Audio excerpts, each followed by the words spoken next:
muy buenos días, mis amigos telespectadores. Bienvenidos, como siempre, a su revista noticiosa, también informativa aquí Santo Domingo.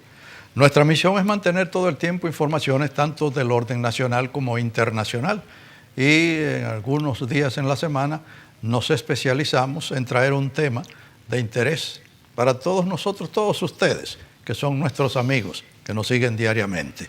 Como es costumbre, en la semana, una vez, está por aquí José Gómez Cerda. José Gómez Cerda, que ese sí trae siempre un tema muy, pero muy picante y muy edificante de cultura, y no solamente de cultura, sino también de amplios conocimientos de la vida mundial y dominicana. En el día de hoy, un tema que a usted le va a gustar, amigo telespectador. Primeramente, saludo, José. Saludo, Estuardo. ¿Cómo te va? Muy bien. ¿Seguro? Sí. Bueno, ese es el cliché. Ese es el cliché porque Bueno. esa es la situación. El tema para el día de hoy que va a desarrollar José Gómez Cerda es sobre los filósofos griegos. Así que Sí. vamos a disfrutar precisamente esa experiencia. Bueno, Estuardo, el espacio de lo que vamos a hablar hoy es 400 años antes de Cristo. Right. Quiere decir que hace mucho tiempo, Uy, pero todavía perdura. Estaba chiquitito. Los griegos se especializaron en varias cosas. Primero, fueron las personas que hicieron los números. Uh-huh. Quiere decir, nosotros en la escuela estudiamos el teorema de Pitágoras. Claro. Y otros más. Y todo esto de los números que son exactos, que han pasado miles de años y siempre son. Además, los griegos en esa época se interesaban mucho en los dioses. O sea, para cada cosa había un dios. Y a los dioses le ponían nombres. Y esos nombres que se le ponían a los dioses, entonces se hicieron y todavía lo conocemos y son muy populares. Pero también ellos tenían mucho interés en la astronomía, en estudiar los astros. No había electricidad, no había nada, se veían las cosas claras en aquella época. Si tú conoces los planetas, verás que tienen nombre de los dioses. Quiere decir Marte, Júpiter, Venus, Saturno. eran los dioses de los griegos. Y los números que tenemos, por ejemplo, los meses, en esa época, 400 años antes de Cristo, el año estaba dividido en 10 meses, no 12 meses como nosotros conocemos ahora. Uh-huh. Julio César y Augusto, emperadores de Roma, fueron los que agregaron los meses de julio y agosto. Por el nombre después del tiempo que estamos hablando. Entonces, en español no es muy coherente decir que enero era 1, febrero 2.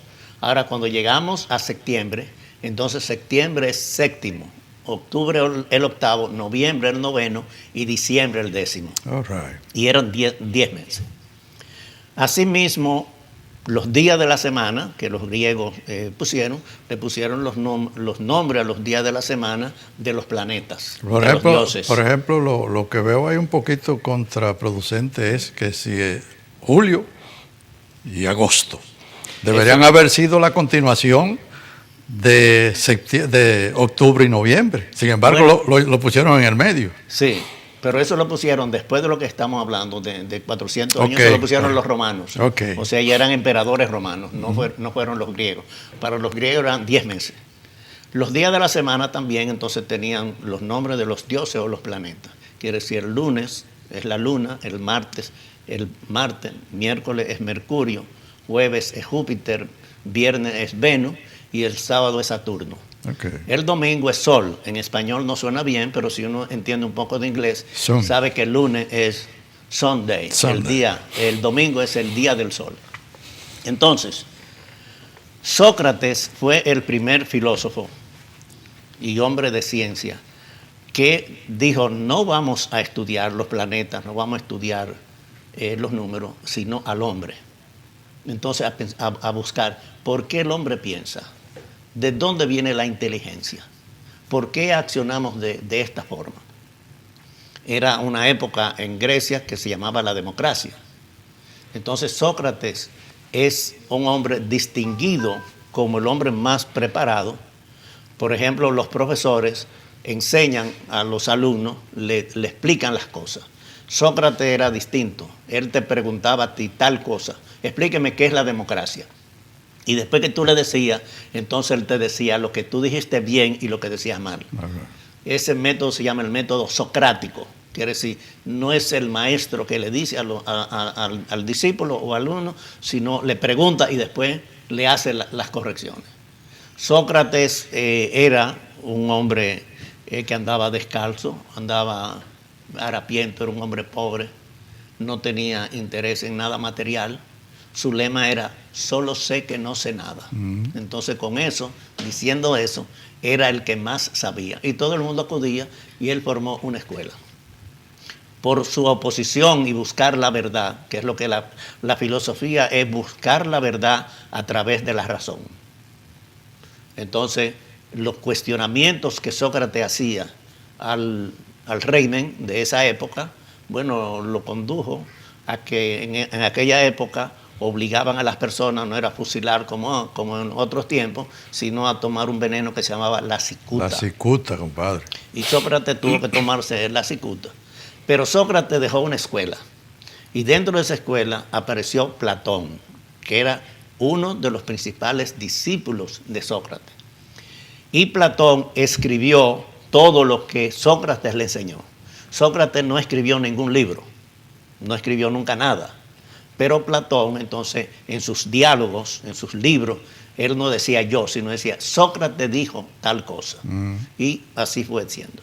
Es decir, que se dedicó a recopilar todo la sapiencia de... Y Sócrates y Platón creó lo que se llama la academia. Y la academia durante muchos años, siglos podemos decir, es lo que ahora nosotros llamamos la universidad, donde se enseñaba todas las cosas. Y Platón fue un genio intelectual y todo lo que nosotros queremos estudiar, si queremos estudiar filosofía, política, retórica, lo que sea, hay que ir a los maestros. Entonces, Sócrates y Platón fueron dos maestros. Por ejemplo, en la política, Sócrates escribió lo que se llama el mito de la caverna. Y el mito de la caverna, digamos, es breve. O sea, era un grupo de personas que estaban encadenados, que vivían encadenados desde que tenían uso de razón. Ellos solamente podían ver o veían sombras, oían murmullo, le daban comida y ellos usaban su sentido. Y uno de ellos escapó, pudo ver que había otro mundo fuera de eso. Lo que Platón explica es que si nosotros solamente utilizamos lo sensorial, en filosofía decimos sensorial, los sentidos, quiere decir, los animales tienen sentidos más desarrollados que la persona. Quiere decir, cualquier animal tiene mejor vista, tiene mejor oído, tiene mejor gusto, tacto y todo eso. Lo que pasa es que entonces, no tienen quien los enseñe. Entonces Platón dice, la inteligencia del hombre es que lo distingue de los animales. Perfecto. Y tenemos que estudiar qué es la inteligencia. ¿Cómo un hombre tiene más inteligencia que otro? ¿En qué utiliza esa inteligencia? Y Platón es, muchos dicen, el hombre más inteligente, más que Sócrates, pasó él, porque él escribió, y escribió todos los textos. En aquella época no se escribía ni con computadora, ni con máquina, ni con pluma, sino eran papiros, y eran difíciles de poder escribir y poder explicar. No se había descubierto la imprenta ni nada de eso. Entonces Platón, en política, es el genio que escribió La República. La República fue el primer libro, texto de política, explicando lo que es la República.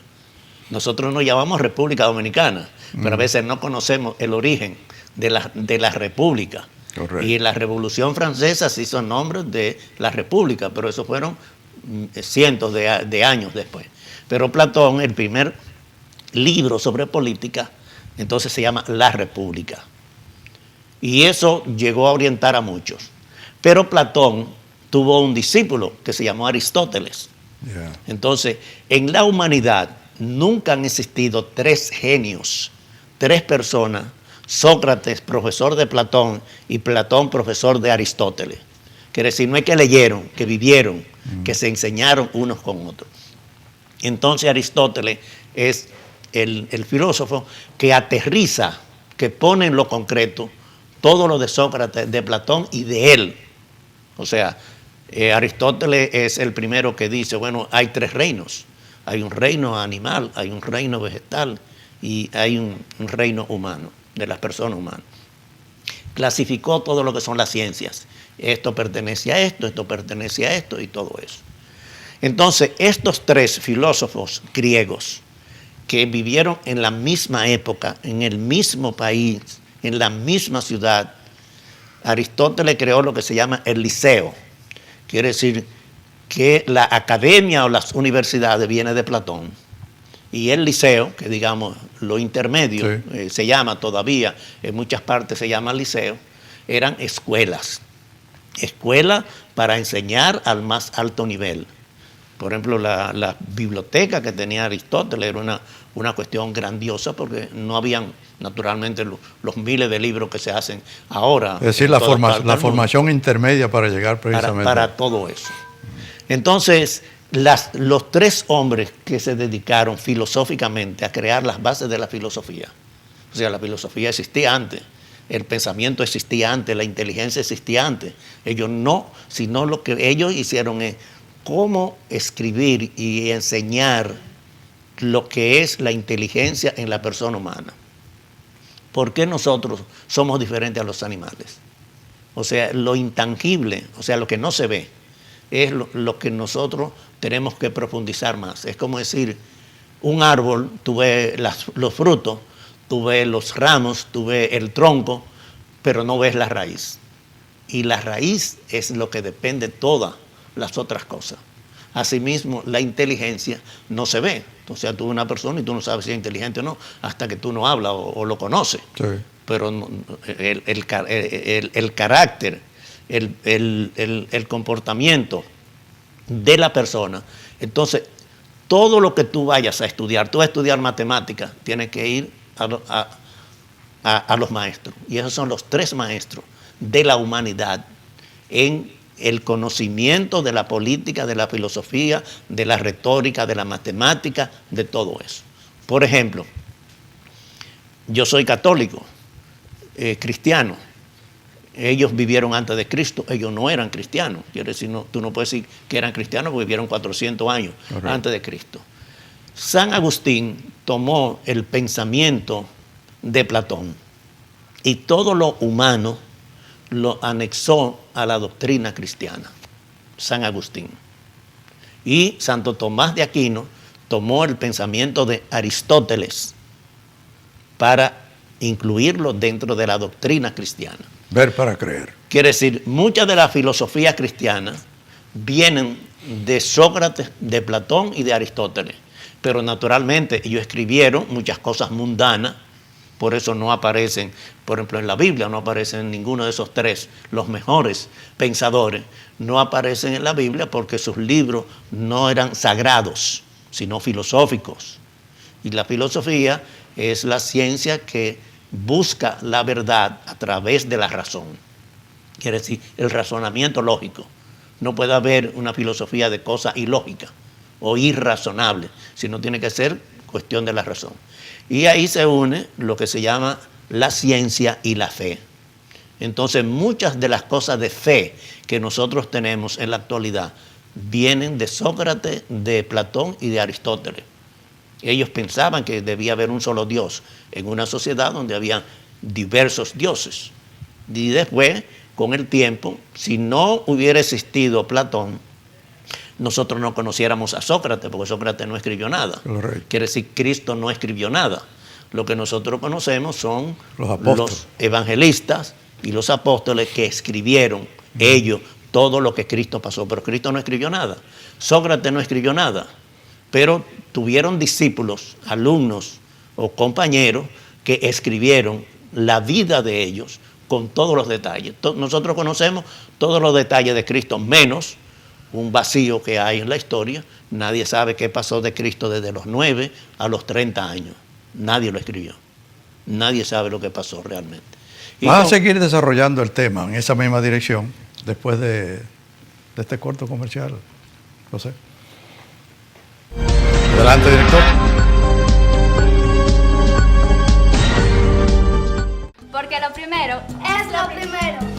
Delante de unos maravillosos hijos, siempre hay deliciosos platos y exquisitos postres. Y detrás, una magnífica chef que sabe sorprenderles cada día porque siempre tiene delante la leche de coco La Famosa. Fresca, natural y tan nutritiva. Leche de coco La Famosa, porque lo primero es lo primero. De La Famosa, ¡claro! La Famosa, lo más natural.